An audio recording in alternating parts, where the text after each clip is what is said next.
Hi and welcome to Thete Gaming, where I'm going to be talking about a battle report that I'm not going to show you. Basically, mistakes were made. Actually, many mistakes were made. Quite horrendous mistakes were made, which I'm going to talk about one of them. But the biggest wasn't even tactical. See, I was turning the cameras on. I turned the main camera on.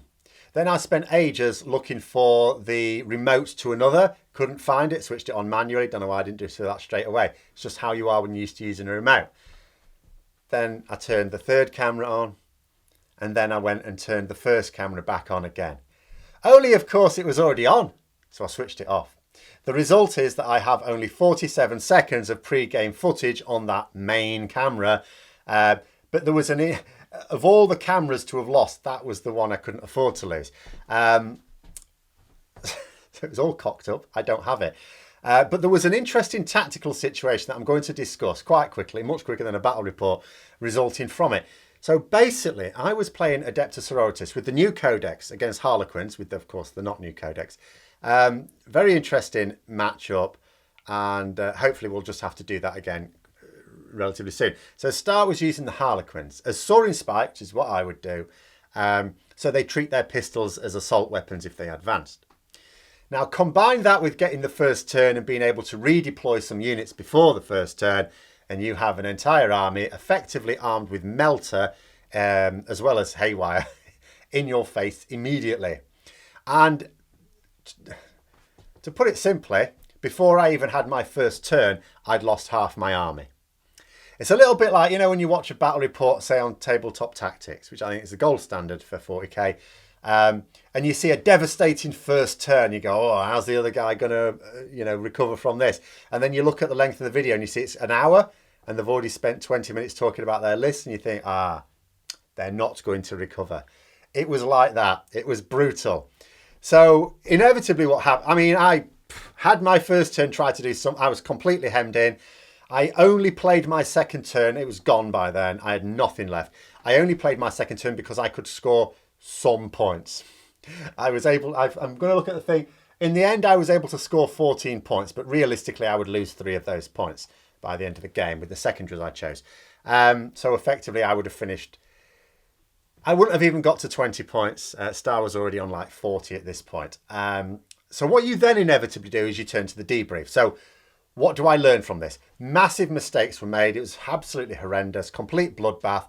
What do you learn so it doesn't happen again? Mistakes are fine as long as you learn from them. What did I do that I should not have done? First thing is I deployed aggressively so that I could pound some Star Weavers if I got the first turn. The thing, obviously, Harlequins have so many benefits for 9th edition. Being able to shoot from vehicles is a massive one, especially when you've basically got Melter. Now, what I could have done was to have deployed defensively. I could have jammed everything into the corner. And yeah, he couldn't have obliterated me like he did. Harlequins are incredibly fast and can lay waste to a tank-based army immediately, but they don't quite have the range to have got right across to the other corner. But I reasoned, and I still would, that had I deployed like that, he would have just expanded a bit, taken the objectives, and then I'd have still had to have moved out towards him, and then I'd have just had the same treatment in the next turn. I'd have delayed my pummeling until turn 2 and be in the position where he'd be racking up the primaries immediately. And that's where you can fall into the trap of, I deployed like that and I got obliterated. If I'd have deployed like that, I'd have just delayed the obliteration because I'm not scoring any points from back there. I may have taken out a Star Weaver or two. I'm not saying it would have been better to have deployed like that. I may have been able to take out something. Of course, once you take out a Star Weaver, then the actual troops who've still got decent movement, they're not slow, but they're a lot slower. And with the short range firepower, you've got a better chance then. And also, it's a lot easier to take them out. Toughness 3, albeit with a 4-up invulnerable save. But you can easily fall into the trap of going, well, there's nothing I could have done then, is there? Always avoid the trap. And I was there thinking to myself, as I was thinking after the game and talking to Star with it about going, I don't know what to do. But you don't allow yourself to think there was nothing you could do. And yet there are some matchups that can be a little bit paper, rock, scissors. Obviously, every army has its strengths. And if that's a strength that exposes your weakness, then... And a tank-based army is going to suffer from going second because the idea is This is why I think a lot of people talk about the big advantage going first in 40k. It's because if you both have like armies that are dependent on like tank, and one player gets to go first and takes out one or two of your tanks, they've taken out a good chunk of your army, as opposed to it being horde based. And maybe a lot of people take the heavy firepower. I mean, I know I'm attracted to that. There's always something. And this was going to be a tough one. Harlequins, like, really good in 9th edition, even without a new codex. So much so that you can't imagine there's great pressure for them to get a new one before many others have theirs.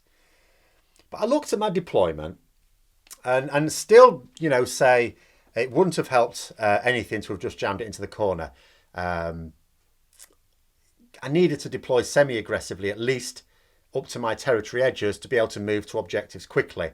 And I was always going to have a melter wall on one flank if he went first, and a delayed one if he went second. I've no control over who goes first in 40k, so there's nothing I could do tactically about that. And the melter wall will melt my vehicle, so what to do?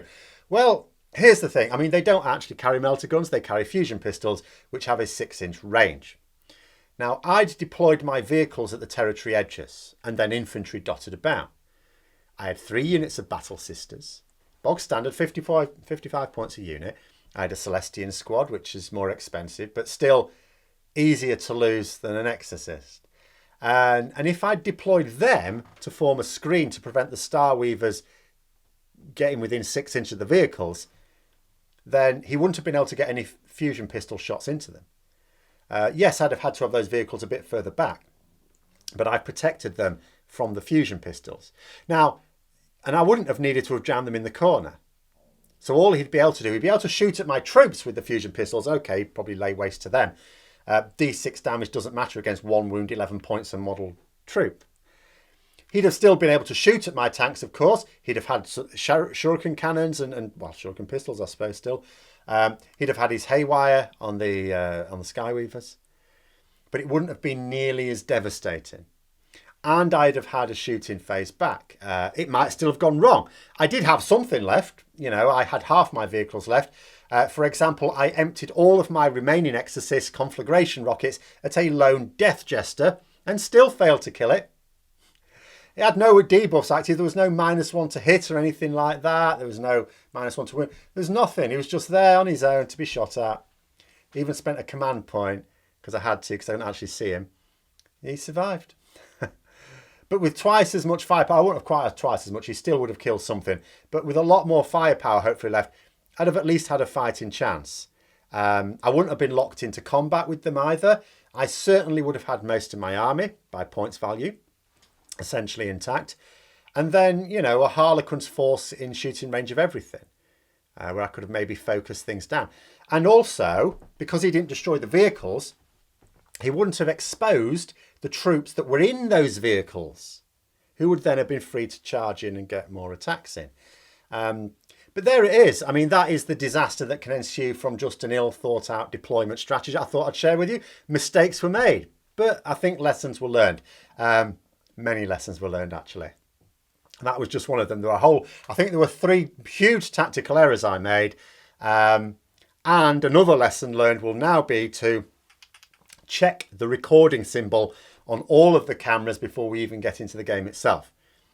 In terms of next week, now, as you may know, I accidentally was given copies of the Dominion stuff early. So we can actually play some 3rd edition. It was going to be another 40k game this week, because next Saturday Dominion drops, but we wouldn't have had the rules, so we wouldn't have been able to play a 3rd edition game very well, other than just the core rules, which is it's not the full rules. But now we can. So on the official release date next Saturday, there can, because we will not be making that mistake again, be a 3rd edition Age of Sigmar game. Not entirely sure which armies. Here's the thing. It was almost going to be Nighthawk for me, but there's a few little things that I've commissioned that are sort of complete-ish. So it's a case of which ones can I have in time for the game, which we play on Tuesday. At the moment, it's looking like I might be using Soulblight Gravelords, but we'll just see. So it depends what I've got available to me at the time, because that is going to change over the next few days. More mistakes will be made as well, of course. Usual tactics largely out the window with the new edition. And then we can resume 40k again the week after that. But until then, hope you found the video interesting. Apologies that it didn't turn into a battle report. If you did, please give it a like and subscribe for further content. Until next time, I'll see you later.